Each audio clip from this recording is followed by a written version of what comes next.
你在沁河写的那封信，让我转交给袁大小姐，袁大小姐并没有收到。是夏姑姑拿去，说她要送去，但她也没送。我在阿元眼里成了什么样的人？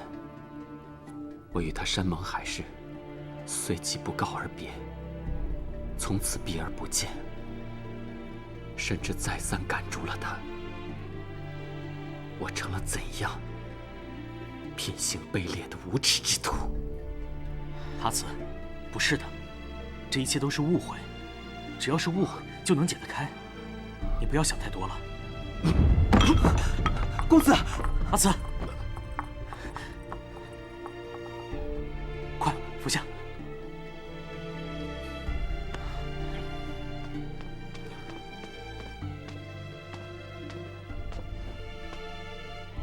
公子，薛公公来了。快把这收拾干净！这都什么时候了，你操这些心干什么？雪才是皇上的心腹，我不能让皇上认定是阿元导致我病重，由此迁怒于阿元。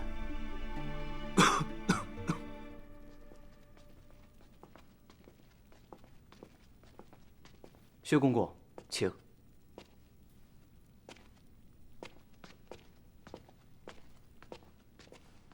老奴见过端侯。薛总管，有事？陛下听说端侯的身体大有好转，很是开心，特意让老奴过来瞧瞧。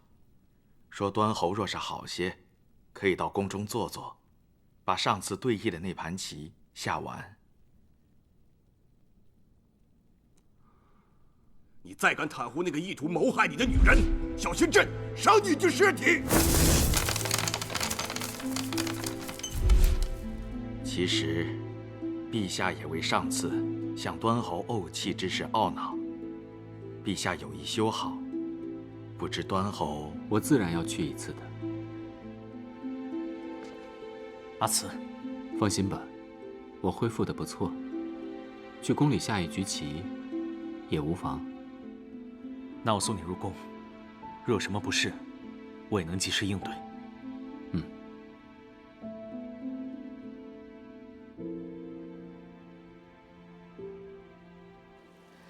在屋中躺了几日，出来走走，倒也舒适。哎，我娘呢？啊，上午宫中有人不知传出什么消息来，夫人就急匆匆地拉着小贺王爷入宫了。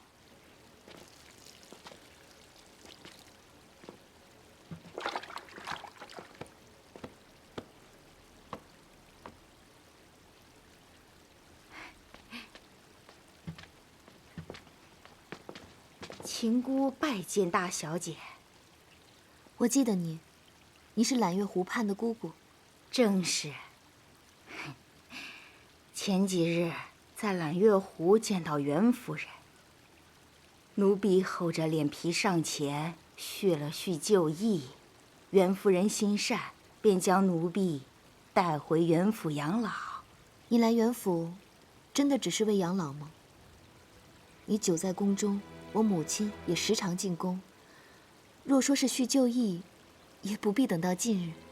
奴婢为的是揽月湖里那对苦命鸳鸯。小印子跟瑟瑟。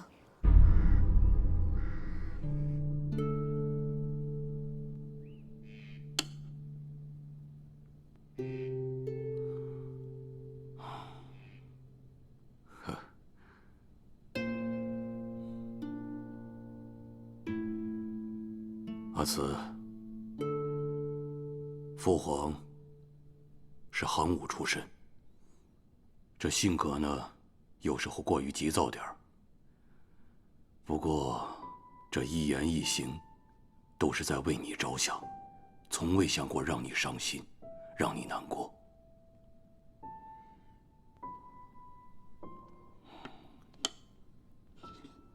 是，臣明白。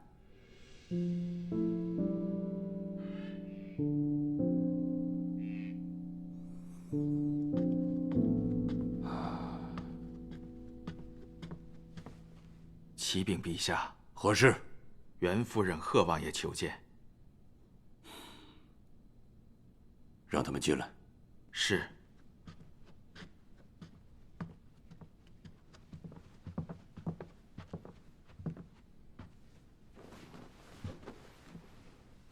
陛下，不必多礼，起来说话吧。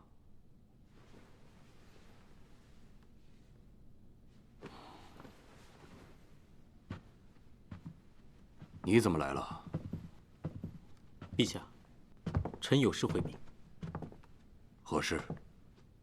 回陛下，自父亲逝去，臣不胜哀戚。尤其忆及父亲多番要为我娶妻，绵延穆家自私，而臣只顾玩乐，百般推脱，是不孝之极。贺王就你这么一根独苗，按理说呢，你早该娶妻生子，不应该像现在这样整日胡闹，还要你父亲为你担忧。陛下教训的是，臣痛定思痛，深感今时而作废，决定尽早成家立业，完成父亲的心愿。故而，臣求了袁夫人，希望早日能与阿元成亲。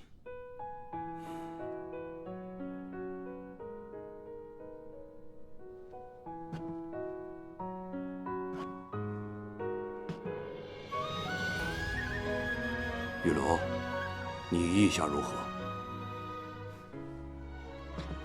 我这个做母亲的，只要女儿愿意，我自然是没有意见。那这么说，阿元已经决定不退婚，维持以前的婚约。正是。北燕丧父，有多少人把他当成平庸无能的纨绔子弟，等着看笑话？而阿元却不辞辛苦，帮他捉拿凶手。阿元遭人诬陷，有人置之不理，有人落井下石，而北燕却百般开解，静静相守，静静陪伴。正所谓危难见人心，这两个孩子经过一番磨难，自然会明白究竟谁才是最适合自己的人。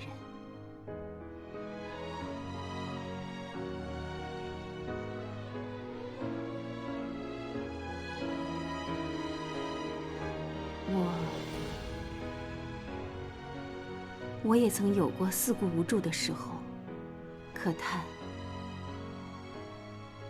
却没有那么一个人，像北燕对待我的女儿一样，陪我熬过那些艰辛的岁月。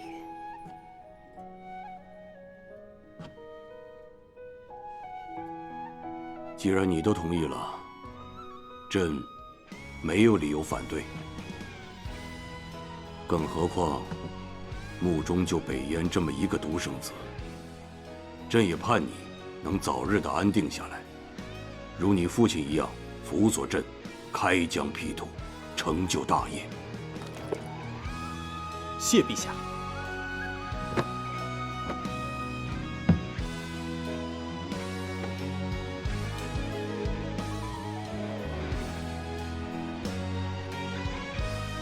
陛下圣明。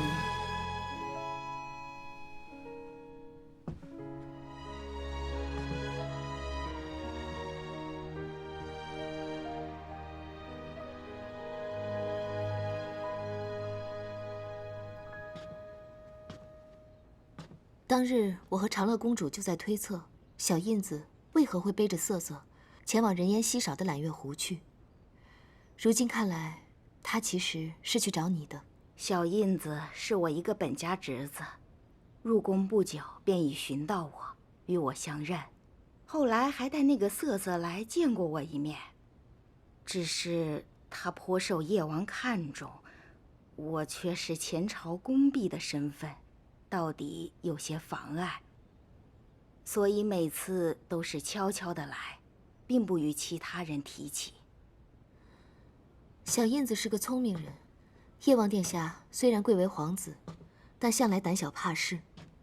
若是听说小印子与前朝宫人往来的话，难免心中忐忑，指不定就不敢重用他了。所有人都认为叶王殿下胆小怕事，但我听小印子提起来，似乎并不是那么回事儿。怎么讲？没事吧？没事儿。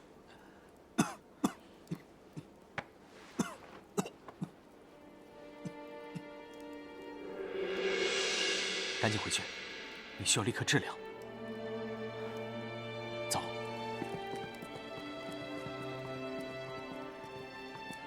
云朵，去打听下刚刚建章殿发生了什么。是。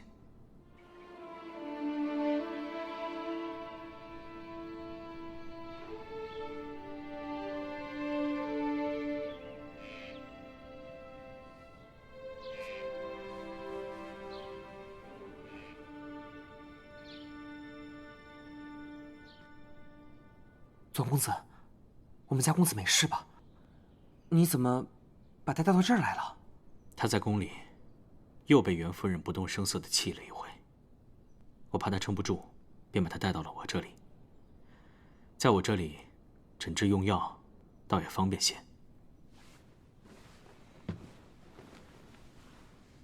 可是北燕为什么会恰巧在阿慈进宫的时候入宫来说他和阿元的婚事？难道是袁夫人故意在那个时候把北燕带入宫？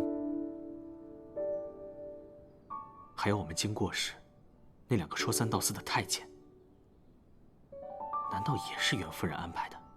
左公子，什么意思啊？袁夫人大约是认定了阿慈是故意欺辱辜负她女儿，已经将她恨透了。这可不行啊！我去找袁大小姐，要是找不到，我去找小璐，一定要把这个事情解释清楚啊！不用了，公子，不用去解释。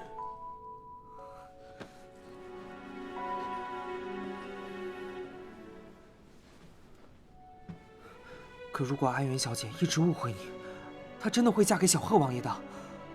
妍希，记得你说过，北燕和他很般配，我也这么觉得。可就算是再般配，也抵不过你们这么多年的情谊啊。北燕待他真心，可以跟他厮守一生，让他不再孤寂。袁夫人有手段，有心计，可以护他安全无虞。而我，就算有机会向他解释清楚，也不能陪伴他多久。得而复失，只会令他加倍难过。不如就这样，让他咬牙切齿地恨透我，才有可能慢慢敞开怀抱，去接受其他的男子。公子，都怪我，都怪我，我当初就应该亲手把那封信交给阿元小姐。要哭回家哭，不要扰了你家公子静养。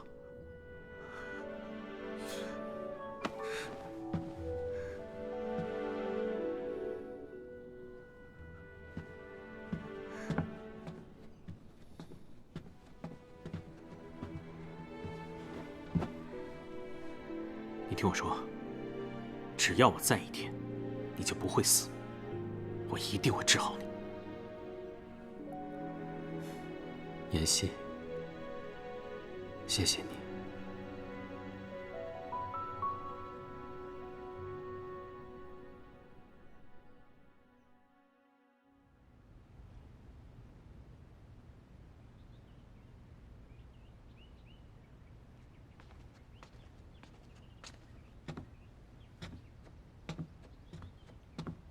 小姐，长乐公主来了。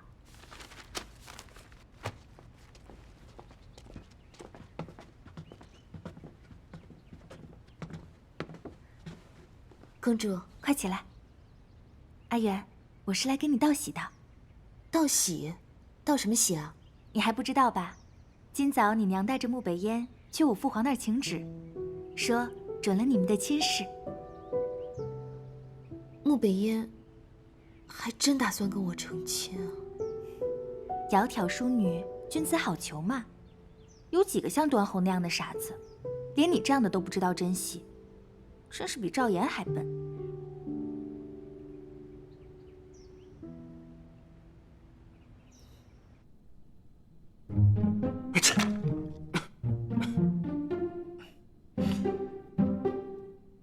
谁又在背后说我坏话？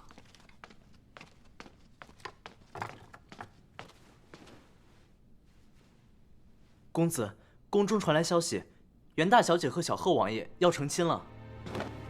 什么？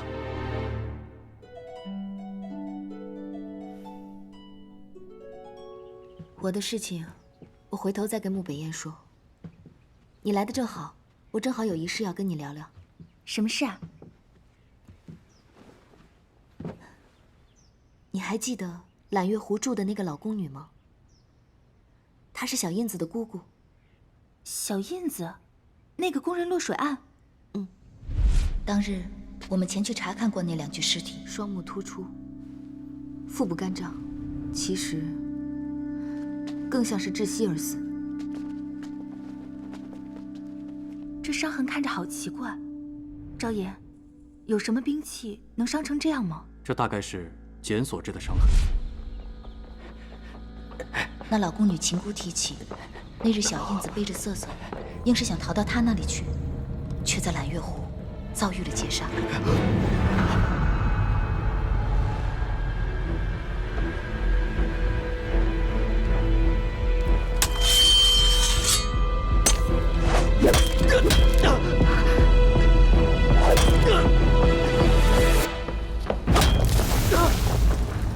秦姑隐约听到小印子的声音，没敢起床查看。但小印子被打落湖水后，她借着月光看清凶手竟是龙虎军的一名禁卫。这也正和赵岩所查到的线索一致。揽月湖一案，我的确查到一些眉目。我托人查到，那晚执检的禁军当中，只有韩晴曾在揽月湖附近出现过。韩晴，什么人？他是龙虎军的统领，皇上身边的人。小印子还曾告诉过秦姑一件事：叶王与宫里某位妃嫔暗中来往很密切，那口吻似指叶王与这妃嫔关系不寻常。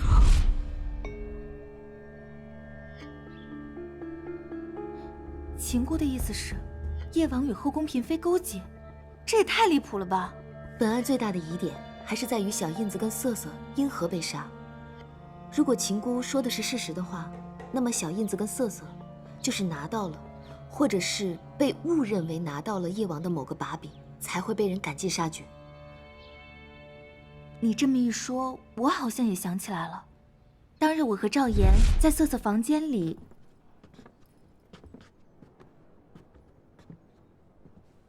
奇怪，杜鹃喜阳。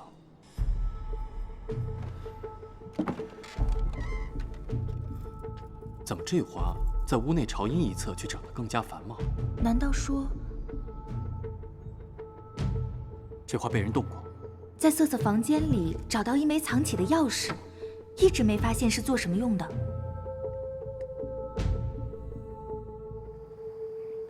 我就说吧，叶王哥哥是不会说谎的。这案子看来可以结了。这小钥匙也说明不了什么嘛。你说的对。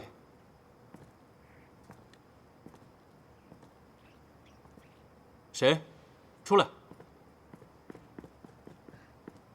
参见公主。你是何人？奴婢是叶王殿下身边的宫女，婷儿。有事要禀告公主。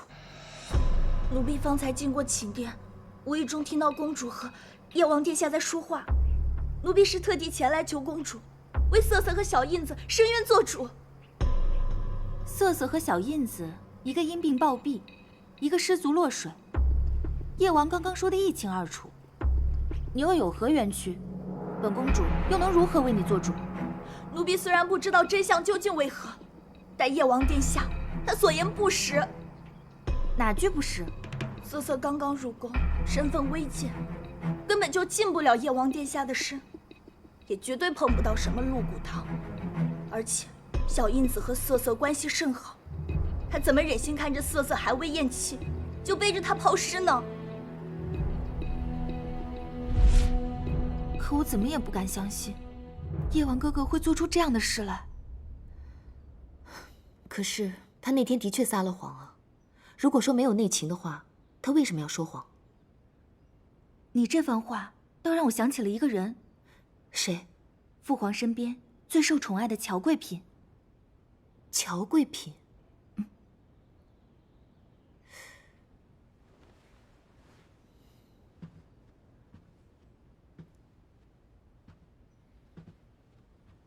我听说过他，他身世不错，父亲乔丽好像是大理寺卿。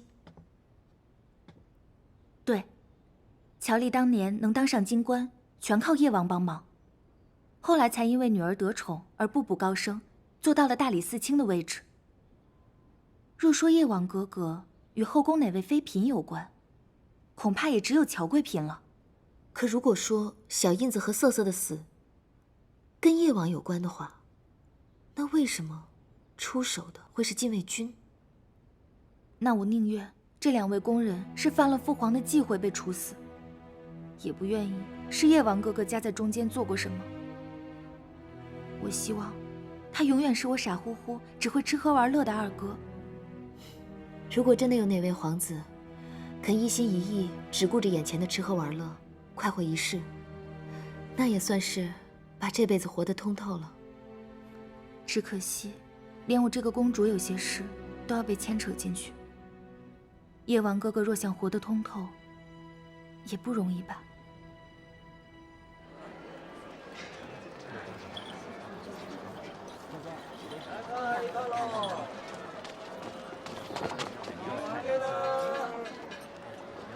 这么多糕点，总有几样是阿元爱吃的吧？北爷，这么早你就散牙了？我想跟你聊聊。你到底在想什么？景慈和阿元的事，你为什么去添乱？我怎么添乱了？阿元被景慈伤了心，我娶她，讨她欢喜，好好照顾她一辈子，哪里不对？你难道忘了，她是阿元，不是青离。和你有婚约的不是阿元，是袁青离。不管她是青离还是阿元，我也向皇上回禀过，她就是我的未婚妻，我心心念念想要娶她，也就是她。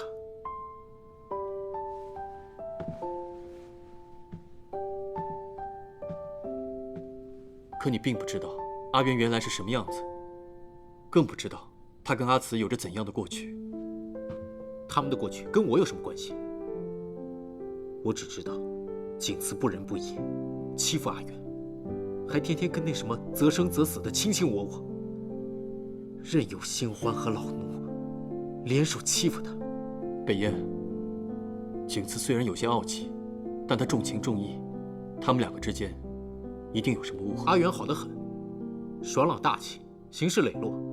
她这么好的女孩，景慈都还能让她生出误会来，肯定是景慈的不对，她自作自受。所以，你真打算娶阿元？当然是真的，我怎么能错过她？不跟你说了，给阿元的糕点要凉了。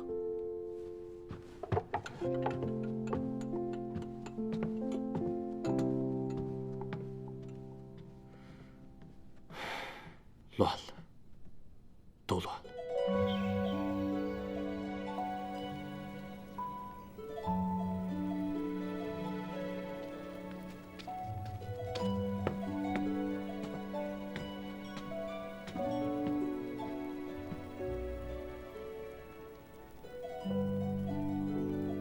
小姐，贺王府把聘礼送来了，大家都跑出去看了，咱们也去瞧瞧吧。小贺王爷抬来的香笼又大又多的，光那礼单就这么长，里面还有那个珊瑚这么高，还有珍珠得这么大呢。去看看。从家世到性情，到才貌，再到同样狼藉的生命，我和北烟还真是天造地设的一对儿啊。小姐，你看你又胡说了。啊，对了，你看，这是夫人让我给你过目的。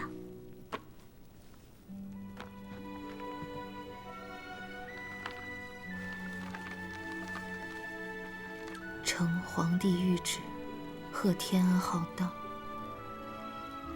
穆家公子北烟与袁家小姐结诸臣之好合，缔秦晋之姻缘，白头偕老，五世其昌。这是什么意思呀？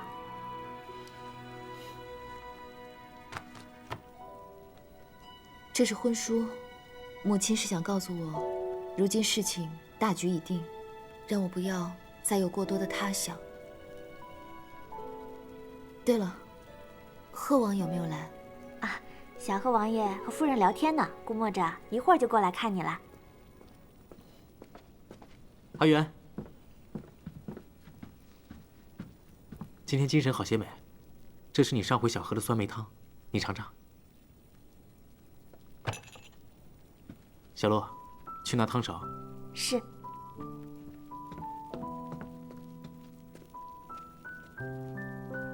北烟，你不该跟我成亲的。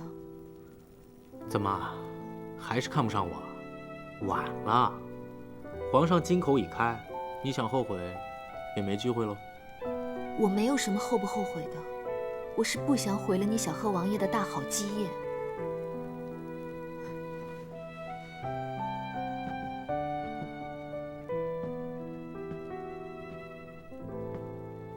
你应该娶一个跟你彼此相爱的女子。我晓得你面恶心善，可如果你为了安慰我而娶我的话，会误了你的一生，而我又成了什么？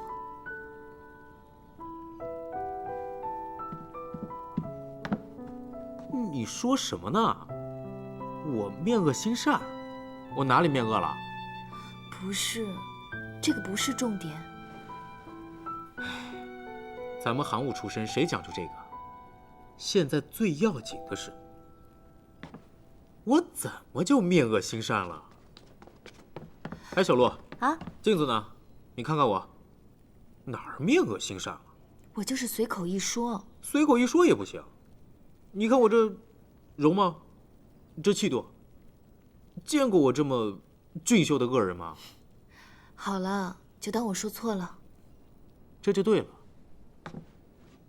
一会儿陪我去一趟贺王府，我们的亲事，我想亲自跟妍希说一声。好啊。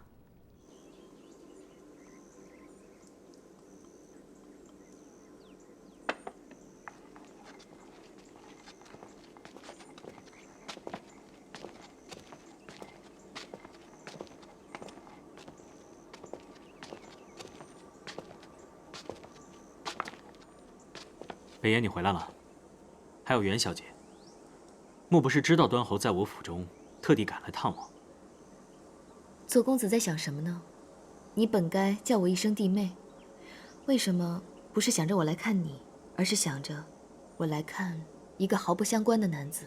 阿斯并未对不起你，你这样是不是有点过分了？过分？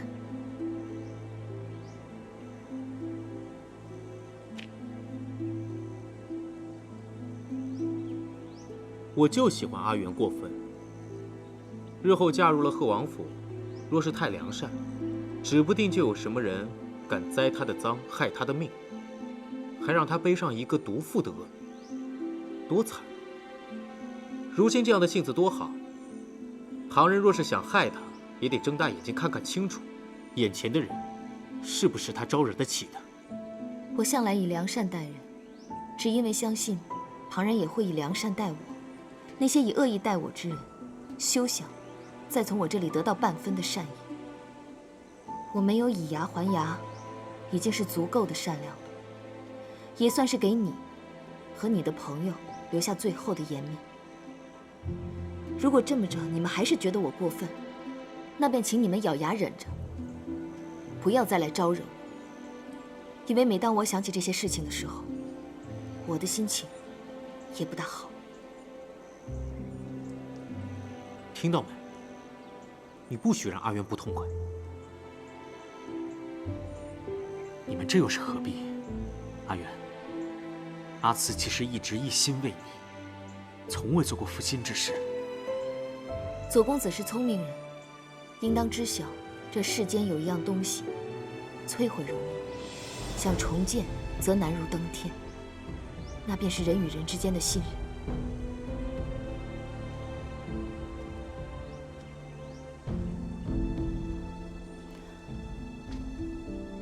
左公子看来不大欢迎我们。你说完了，我们就赶紧回去吧。那你且等着，我去就来。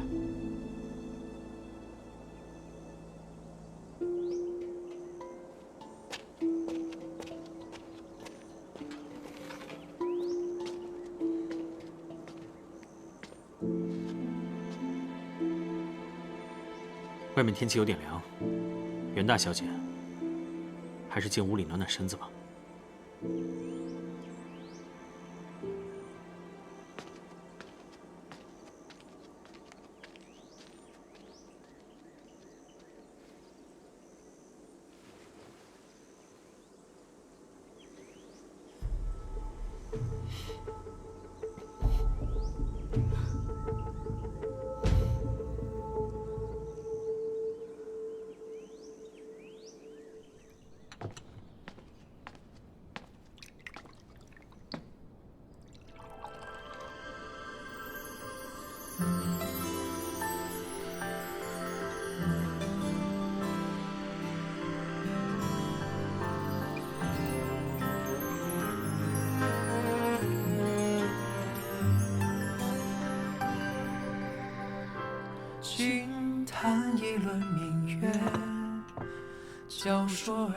这一幕好熟悉啊！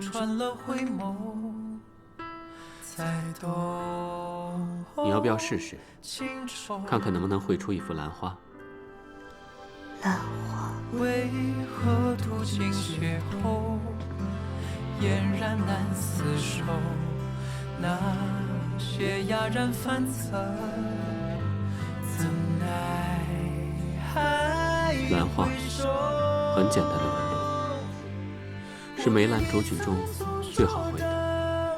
未出心口，飘摇昨天，感慨了错落。对你还未说的，只好挽引我心头，伤透枝朵面若那烛火。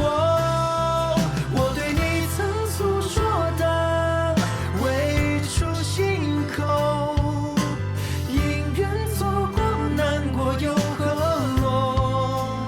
对你还未说的，只好挽引我心头，倾泻在美丽的尽头。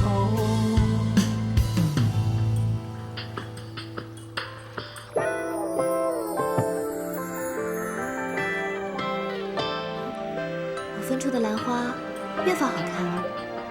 只会分出兰花，足见愚钝；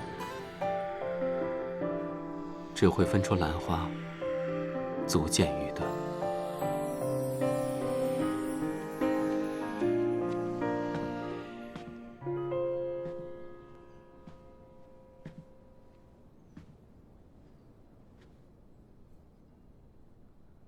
难得端侯烹了好茶，一起喝吧。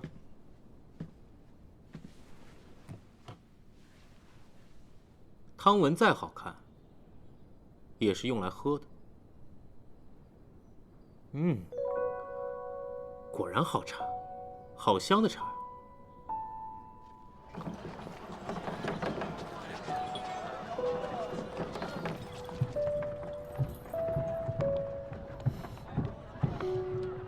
怎么了？看你一路上心不在焉的，是不是不舒服？没有，我刚刚取了一些左妍希的药来闻，就一直觉得脑袋疼，好像想起了什么事情来，但仔细想，又什么都想不出来。啊，想不起来就别乱想了。你现在最重要的是赶紧把身体养好。景慈将阿元和清理掉包时，曾用药抹去阿元原来的记忆。当时景慈的身边只有妍希，这药必定是妍希给他准备的。莫非妍希不希望抹去阿元，在准备药材，想让阿元恢复记忆，回到景慈身边？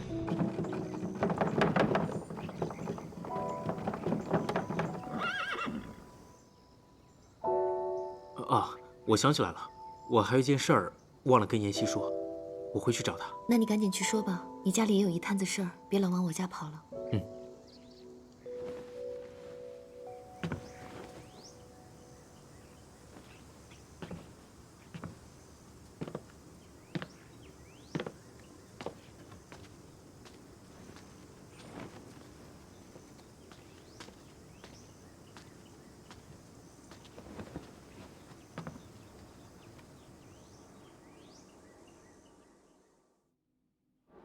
小王爷，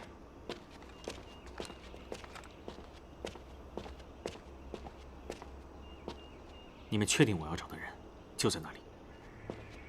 叶王的心腹丰田曾多次出现在那里，属下前后2次看到他押人进去，还有一次看到他将人带出，基本可以确定，公子要找的人十有8九也在那里，只是想找到确切位置，还需要费一番手脚。好，你们继续调查，一定要救出江父。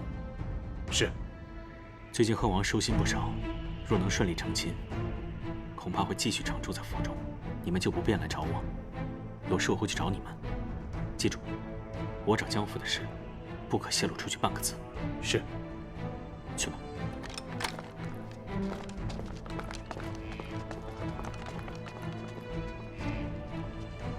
妍希应该是在替皇上办事，可为什么这次的口吻听起来不太对劲？江府先前和庆和那系列案子相关的那位14老板娘，不也姓江？她好像有什么事瞒着我。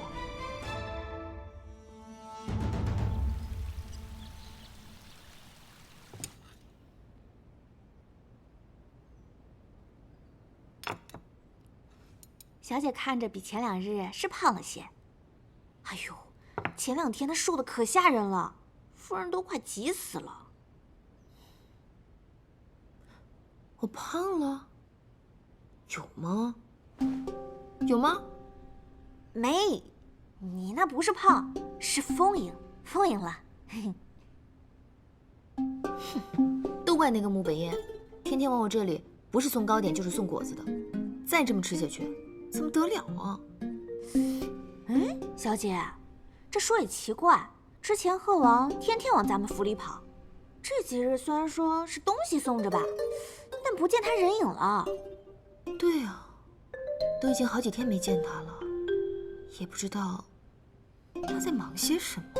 小姐，你这是想贺王了吧？一日不见，如隔3秋，小夫妻俩就应该这样。你别胡说八道啊！不过，我的确有些好奇，他在干些什么。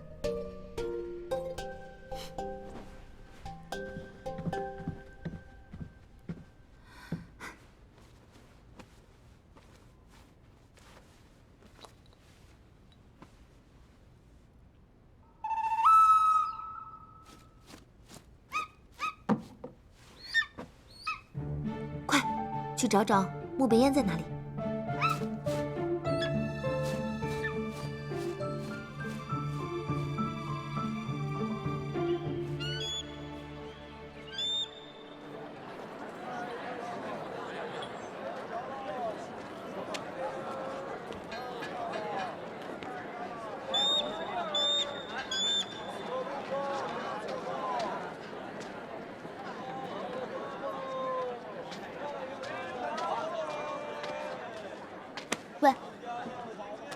你怎么来了？没病没灾的，难不成窝在家里面绣花啊？倒是你几天没见，查到什么了？我没查什么，是不是又有人跟你多嘴，说什么了？谁也没有多嘴，你的那些属下忠心的很，一问三不知，是我自己猜到的。当日的青离劫杀案算是水落石出，不过贺王的案子疑点犹在，你想查出你爹遇害背后的真相？阿远，这件事情跟你没关系。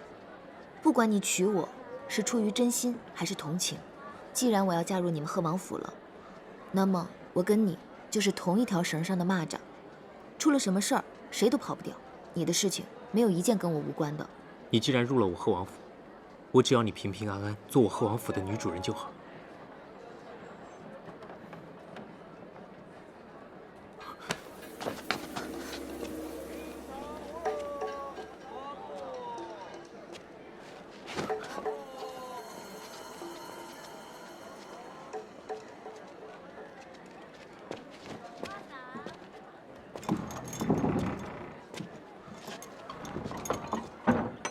左妍希，